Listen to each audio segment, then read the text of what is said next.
Kaixo eta ongi etorri jakindunera. Gaur, funtzioak eta grafikak ikusiko ditugu.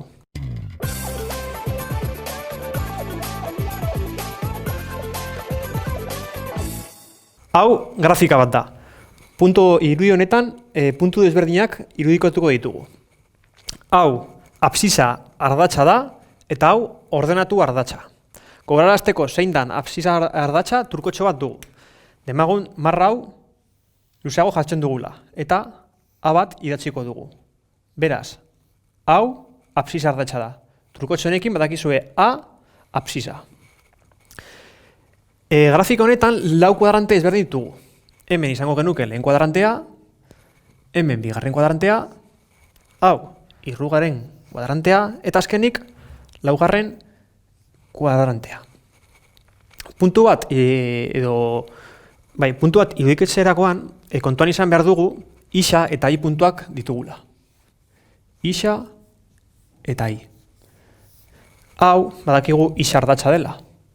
Oso garrantzitsua da beti fletxaren azpian zer den jartzea.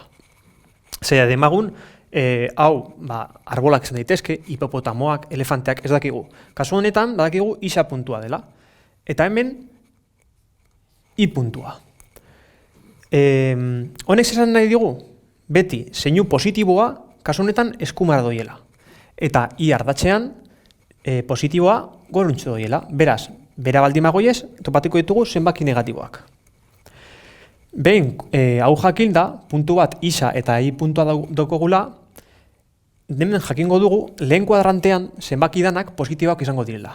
Hau da, isa positiboa izango da, eta i ere positiboa izango da. Bigarren kuadrantean, ikusten dugunez, isa negatiboa da. Hemen dago delako bestalde, i positiboa da.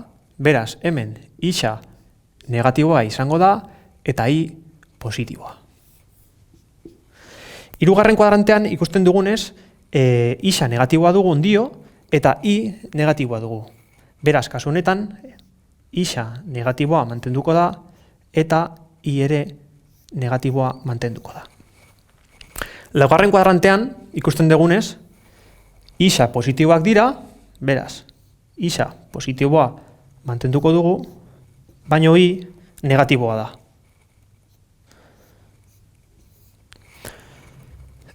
Puntu bat, adierazterakoan grafikan, demagun bi puntua, ikusi behar dugu, hemen bi zenbakia dugula, isa ardatzean, hau isa izan da, eta hau i izan da. Beraz, isa, hemen jarriko dugu lan marra luze bat, eta beste bi i zenbakian hemen topatu behar dugu. Hemen dau, hau hemen be, marra luze bat topatuko dugu. Beraz, bi puntua, bi hauen zuzenen mosketa izango da. Beraz, puntu hau, bi zenbaki izango da. Beste adibidez jarri nahi badugu, adibidez, minus lau, minus bi.